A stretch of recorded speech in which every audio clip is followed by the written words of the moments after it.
Nancy Pelosi rushing to be by the side of her husband, Paul, as we get some brand new details on this act of violence. Paul Pelosi brutally attacked with a hammer inside their San Francisco home this morning in the early hours of the morning.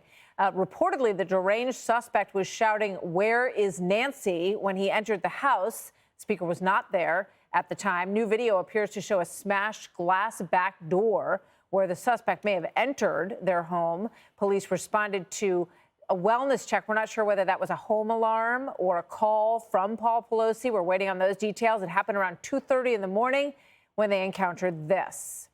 Our officers observed Mr. Pelosi and the suspect both holding a hammer. The suspect pulled the hammer away from Mr. Pelosi and violently assaulted him with it. Our officers immediately tackled the suspect, disarmed him, took him into custody, requested emergency backup, and rendered medical aid. So it is not clear from the chief's comments who was initially holding the hammer or whether the suspect brought it with him and used it to enter the home, or whether Mr. Pelosi perhaps grabbed it after he heard somebody breaking into his home. The 82-year-old remains hospitalized at this hour. Doctors treating him for blunt force injuries to the head and body. We're told that he's expected to make a full recovery, and we do not have any updates on his health. We know that Speaker Pelosi is on her way to be with him in California now. The suspect is in custody. He faces several charges, including attempted homicide and elder abuse. Police are still working to determine a motive, but neighbors and people who knew him describe him as having some truly bizarre behavior. The suspect seemed at times to be out of touch with reality, they said. He had trouble with eye contact.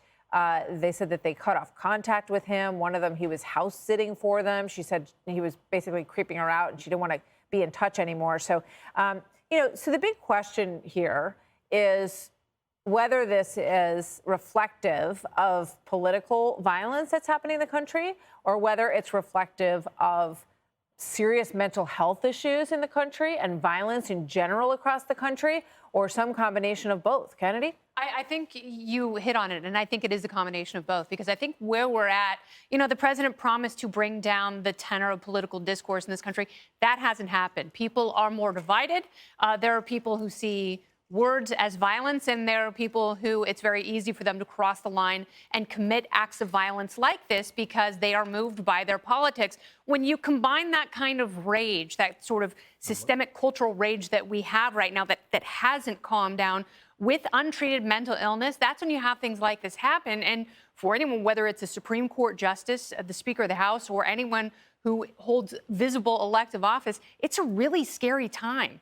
And especially in California, where so much money goes to social services, they're not doing it right. They really have failed the mentally ill, especially those who are violently mentally ill, in that state. And they have not created appropriate systems to identify and treat people like this. And it's really sad that after the fact, we're hearing about all of these symptoms when, with all that money and all of those resources, someone like this should have been identified and treated before something this tragic happens. Tyrus, I couldn't help but think of the woman who was on her way to her job at the airport here in New York City a couple of weeks ago, who was thrown to the ground, kicked in the head.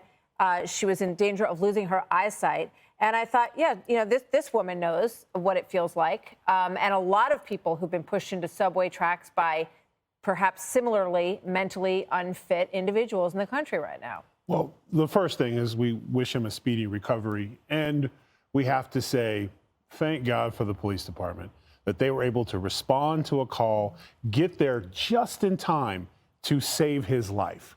Because as they arrived, he was being pummeled with a hammer. If the police weren't there, it would have ended up like all those videos that you just talked about, where the criminal would have took his time and just continued to beat and pummel him. So one, this is why it's so important to support your police officers and your police officers in your community, so they can get a wellness call or a 911 call and be there in a rapid manner to help and save your life. So good thing. Let's just be happy that in his particular neighborhood, the police were able to respond and be there. Because a lot of us right now in a lot of cities in this country, you call and there's just not enough. They're not able to be there. So let's just be really happy that that happened. Very good point. Geraldo? I think that sometimes things are as simple as they appear. Here you have a guy wearing his underwear, clearly a crazy guy, his social media indicating that he's totally into wacky conspiracy theories. He's screaming, and look to me, the way that back window was smashed out. He took no caution in sneaking into the house. He was busting in. He didn't care who, who heard him. He went, I'm surmising that Paul Pelosi hears this huge commotion, hits the button, goes downstairs to see what's up, picks up the hammer, and then hesitates before he uses it when he sees the absolute nut job. So this is a politically motivated, crazy person. I think the discussion on mental illness is an important discussion to have. But I think the danger is that by combining the two issues, the assault on Pelosi and mental illness, you tend to absolve or mitigate or diminish the responsibility, the criminal responsibility of the person who attempted homicide, the person who attempted to kill the husband of the Speaker of the House, the person who was saying, "Where's Nancy? Where's Nancy?" and would have performed as violently if the Speaker was actually in there. And how tragic would that be? The number 3 ranked person in American government assailed and maybe killed by a nut job. Jesse, I'm just struck, Jesse, because we do so many stories of people being attacked violently all across the country. And a human being is a human being, whether you're Paul Pelosi or whether you're the woman who's getting her head kicked in on her way to work, right? And so there's all this concern all of a sudden about, protecting our lawmakers. And of course, we don't want to see this happen to the leadership of this country. But the problem is it's happening to lots of regular folks every day. It's happening to everybody. Doesn't matter who you are.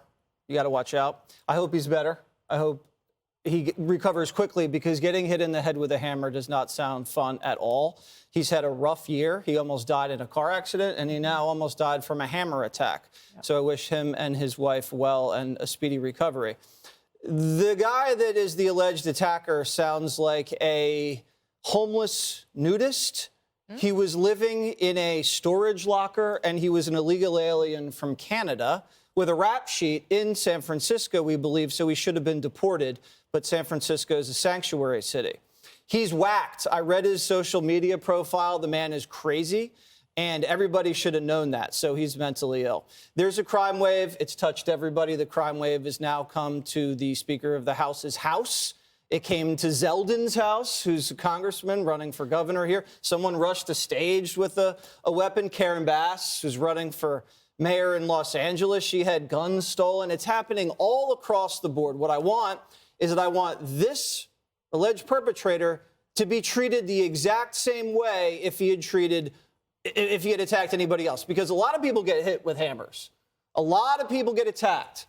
And a lot of the times they're out on bail the next day, and it's a simple assault charge. So I don't know why this guy is being treated differently. And he's facing what? Attempted homicide.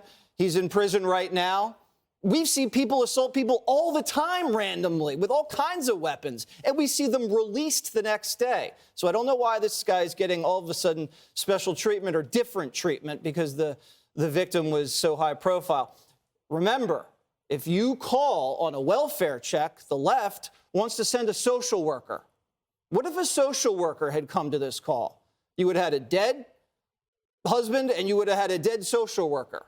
That's why you have to have police, and I agree with Tyrus. Police responded right away, and they handled the situation. Thank God the police were there. And remember, the Democrats defunded the police in San Francisco.